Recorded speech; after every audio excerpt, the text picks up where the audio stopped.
Hi there, welcome to this refurbishment project. We've got this lovely old Keil Kraft Bantam that we're bringing back into flying condition. Now, the original Keil Kraft Bantam that came out in 1955 was a 39-inch wingspan free flight. This is clearly a lot bigger than that, and I'm guessing it was built from plans, and it's been made radio control with just a single channel, the rudder.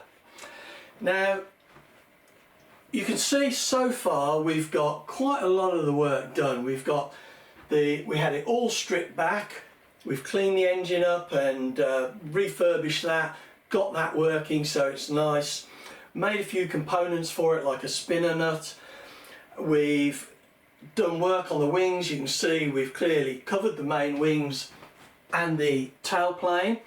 We've also added an elevator to the tailplane that will just give this model a little bit more versatility. The wings and the tailplane have been covered in laminating film and then tissue on the top with a polyurethane varnish.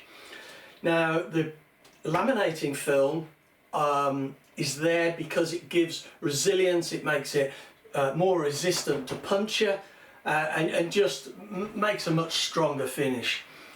And then the tissue has gone on to give it that lovely vintage look, so it just looks like a tissue finish essentially. Now in the last video I said that in this video we'd be putting in the electronics and things like that. Well, it's occurred to me that there's a couple of issues, I guess, that we need to deal with before we can do that, particularly in relation to the tailplane. Now the two main issues that I've noticed, and it was mainly banding this up ready to do this video so we could put it on the table and I could talk about it, and what I noticed was that the tailplane is actually not parallel to the wings. So we've got the wings like this and the tailplane is actually at quite an angle. I don't know whether you can see the difference there. I don't know how well that shows up. Hopefully, maybe if I turn it around this way. But there's quite a discrepancy. They're not parallel. It really doesn't look very good. And the incidence, there's quite a bit of negative incidence. And that is primarily because somebody's put a popsicle stick or a lollipop stick, whatever you call it, to support the wing at the front for some reason and to give it that negative incidence. Now, looking on the plans, this didn't have a negative incidence. It was zero, and zero in relation to this centre line, which is the crutch. A lot of these old designs had a crutch running down the fuselage, which was at 0 degrees incidence. Now, what I'm going to do is remove this lolly stick. I'm going to set the tailplane so that it's actually parallel to the main wings, and so I think I've just said this, but so it's at 0 incidence. The wings, I'm going to have a look on the original plans for the 1950s model, the 39-inch, and I'm going to work out what incidence these wings should be. So we'll have that at 0 and we'll set these as on the plans. If we then need to alter it as a result of the way it flies, that's fine, but at least we're coming back down to a baseline. To me this doesn't seem right, but that's kind of compounded, particularly because we have this this really crooked tail, which just suggests something's wrong. The other thing that I need to correct as part of this video is that this wing will have been undercambered originally, and or at least on the plans it shows an undercambered wing, but this wing isn't. It's got a flat bottom, and yet the fuselage seems to be designed for an undercambered wing to fit underneath. And the way I can tell that, or what makes me think that, is that the wing rocks backwards and forwards. I don't know, but hopefully you can see that, which suggests that it's actually sitting on a saddle which is higher in the middle than it is at either end, which would be ideal for an undercambered wing. So what I need to do, what I'm going to do first is I'm going to flatten out this saddle so this fits nice and securely, doesn't rock. We don't want it rocking and changing the incidence in flight, that'd be crazy. So, but I need to look at the plans and work out what the incidence should be to make sure we get this right. Once I've got that done, I will then do the tail and make sure I get the tail nice and parallel with the wings at 0 incidence, as I've said.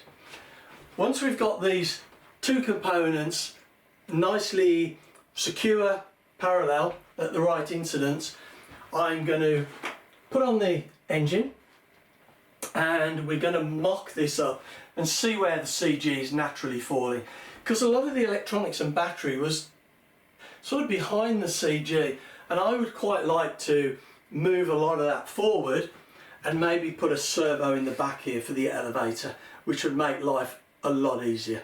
But I don't want to do that if I'm going to have to pay for it dearly by putting lead in the nose. So what I'm going to do is, like I say, I'll have a look at the plans, we'll get this sorted, and then we'll probably have a catch up before we start doing the tailplane. Actually, I thought it was worth having a quick look at what I'm going to do. So we've got this saddle which is curved and we've got a flat bottom wing, we've said that. These two bits of balsa here support the main spar, but once we get this flattened out so the wing sits on it squarely, these are going to be too high. So I've cut those off for now. We will build those up so when the saddle's right and the wing is on, it supports, these support the wing, and we'll put more bits of balsa back on, but at the right height. We've also got this piece of supporting wood here, which, well, I would have thought it should go under the leading edge, but actually it's just back of the leading edge, pressing on the tissue. So it's doing no good at all, and all it's going to do is, if the wing twists, it's going to put a hole in the tissue.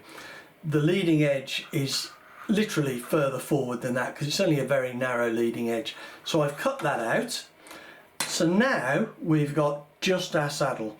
Once we've got this right, we can put this back in but further forward so it supports the leading edge, and we can put these blocks on. Now I've got a piece of wood here, and you can see there how that just rocks.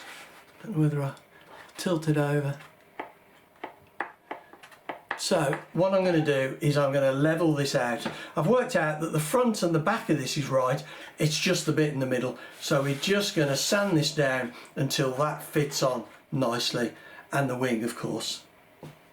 Right, I think we're on a roll with this now.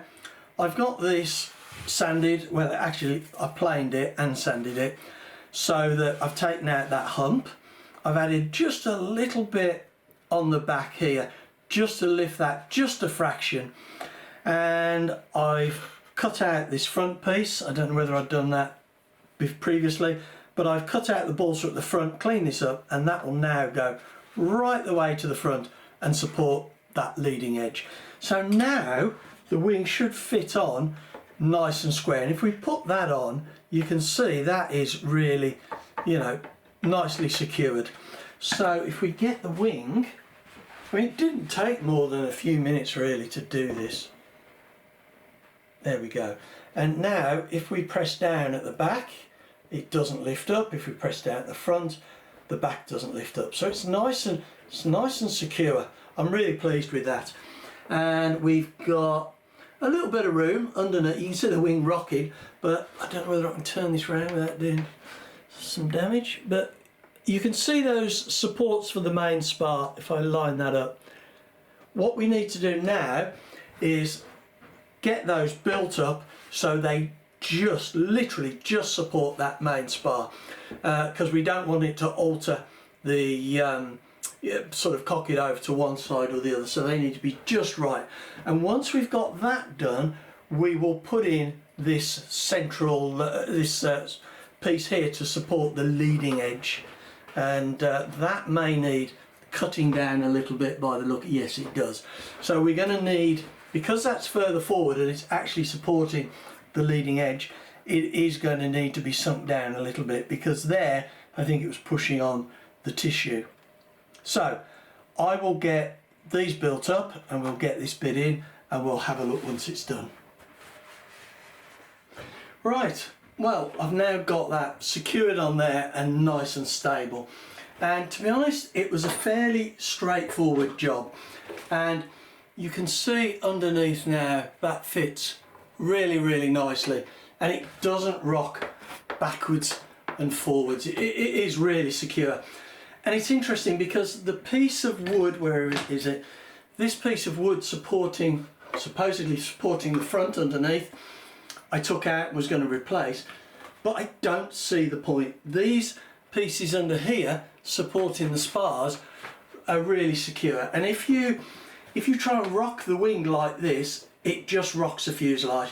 It does not move on that mounting, hardly at all anyway. If you hold the wingtip here and lift it up, it is going to move a little bit and you can see it lifting up, but having a support there isn't going to make any difference to this attachment and the security of it. And this isn't on the original plans, so it wasn't thought necessary back then. So I'm really happy with that. That is a really nice, secure job. So I'm going to turn my attentions now to the back of this, and we'll get this lollipop stick off, and we'll get that tail on and make sure it's nice and square at 0 incidence. I've really enjoyed doing this. It feels really rewarding to get that nice and secure and sitting on there square. Right, well, I've now got these wings fitted onto the fuselage really sweetly. I've sanded and worked on the saddle for the main wing and for the tailplane and got them so it's just fitting really nice. Now the main wing, I've only got 2 elastic bands holding it on. It's not, and they're not particularly tight, but this is really, really secure. I mean, if I move it, it just moves the fuselage. It doesn't move on that saddle at all. And as we had before, the rocking, that has gone. This is really secure front to back now. It's just, so we're not going to get that variable incidence in flight as the wing rocks backwards and forwards, which is a big benefit. Now with the tail, or the tailplane, as I said, we've got the saddle sanded, so that fits on really nicely. The lollipop stick, or the popsicle stick, I took that off, but I've put that back on slightly shorter, and it's now pressing nicely on the front leading edge there, and that again is really secure. It looks like it's moving, but it's not. It's actually the fuselage. I can actually twist the fuselage like that, because it's a very light, delicate fuselage. Once we get the covering on, that will make a big difference and it'll be a lot more secure, or a lot stronger. But really pleased with how both of these items have gone on. And you can see from this bit of video here that the wings or the wing and the tailplane are nice and parallel, and so we haven't got a crooked tailplane like we had before, and that's what we want. We want something that you know, when you eye them up from the front, they look in line, they look parallel. We don't want something crooked. So the next thing we need to do now is to think about the CG. Oh, and the incidence of this tailplane now is at 0. If we need to alter the incidence, I mean, we're going to fly this in a different type of way, a different way to how it was set up. It was set up to climb fast and as a competition model, but we're going to fly this a little bit more sedately. So if we need to alter the incidence, so we can just pack up the tailplane front or back, or the wings, but we'll approach that when we come to do some trim and the first flights. So now we need to think about what we're going to be doing in the next video, which is installing the electronics and the control for the control surfaces down the bottom. So what I'm going to do now is I'm going to mock this up. I'm going to put the engine on the front, probably hold it on an elastic band, and I'm going to put the rudder, and we've got the tail skid here we can just put on, and we're going to mock this up to see where the CG is naturally falling, and from that in the next video we can decide where we put things like the battery, and I suspect we'll need to make provision right up in the nose for the battery. But we want to try and get this so the CG is about a third of the way back where it needs to be without adding any extra weight. We don't want to add dead weight to this, whether it's in the nose or the tail.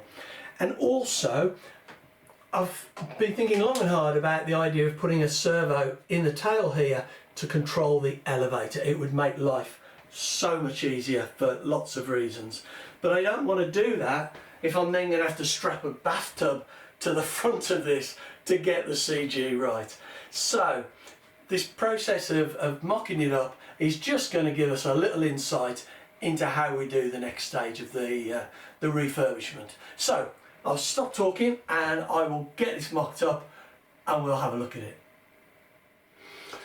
Right, well, I've now got this mocked up and everything where it kind of needs to go, more or less. I've got the rudder and the tail skid here, just resting on the tailplane. We've got a little bit of aluminium sheeting that weighs absolutely nothing that will go around the cockpit. I'll actually make some more, I think, rather than using this. I've got a pilot, which is, he's a little bit heavy. I'm not sure he's earned his keep yet, so he may have to go. But having an open cockpit like this, it kind of needs a pilot. So the jury's out on that. I might see if I can find something a little bit lighter. We've got the engine on the front, held on with elastic bands. There's no bolts, so that'll add a little bit of weight. There's no fuel proofing, that's going to add a little bit of weight to the front. This fairly light bit of cowl I'll remake, but we'll put that on just to show that. Hopefully you can see the battery. Let me just turn that around just to make sure you can see that. We've got the battery, the fuel tank. If I can get them right in this nose section, which will need a little bit of surgery inside, but I think we can do it. If we can get the radio and the switch forward of the CG, if we say the CG is about 30%, 33%, then this is kind of how the setup is going to be without any of the controls for the elevator and the rudder. And if we put our fingers at about 33%, so that, just have a look at that, which is about there, we're kind of not far off the CG. That's not bad, actually. I mean, I need to do this obviously more accurately, but it's not lurching forward or backwards. If we decide that he hasn't actually earned his keep, then it makes quite a big difference. Now, if we put this back on and we put a servo on here, now this is a 3.7 gram servo, and I'll put details of this in the description below. If we decide to put that into the fuselage there to operate the elevator, and we could even do one for the rudder, then that is going to add weight to the tail, but we mustn't forget the weight of the control rods going all the way up to the servos. And actually a piece of carbon fibre that long, 2mm rod, is about the same weight as a servo. So it's not just the weight of the servo that we have to think about, because by putting the servo there we are saving weight in some respects, if that makes sense. So anyway, let's see where the CG is now. You see, that doesn't make a lot of difference, that servo. And I think it is more than doable. Let's put the pilot back in.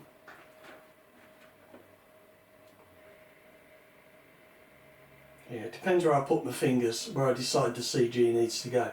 So it's not bad, and I think we can get away with servos down in the tail here. Like I said, by doing that we've got the wire running up the front, but it'll be thin wire, but we are saving weight of those carbon fibre rods or steel rods, not that I'd use steel. So this has been quite a useful exercise. It shows us that we've got to get the battery up the front there as far forward as we can, and maybe even make provision so that if needed, we can put a little bit of lead in the nose if we have to. I really don't want to. We mustn't forget as well that we are going to add covering to the back here, and that is going to add a fair bit of weight really, not in the scheme of things, but this far back from the CG, which is about here, it will make a difference. So anyway, I think this has been a really valuable exercise because it does show that we are kind of in the right ballpark to get this balanced out. It's certainly not lurching one way or another. So anyway, I'm going to draw this video to a close now, and I hope you've seen the importance of doing this and how it can sort of guide us in the next stage of this build. And I'm really enjoying refurbishing this Keil Kraft Bantam, and I can't wait now to start putting in the servos and the electronics and getting this covered. So please come back and have a look at the next video and see how we get on with the electronics. Thanks very much for watching.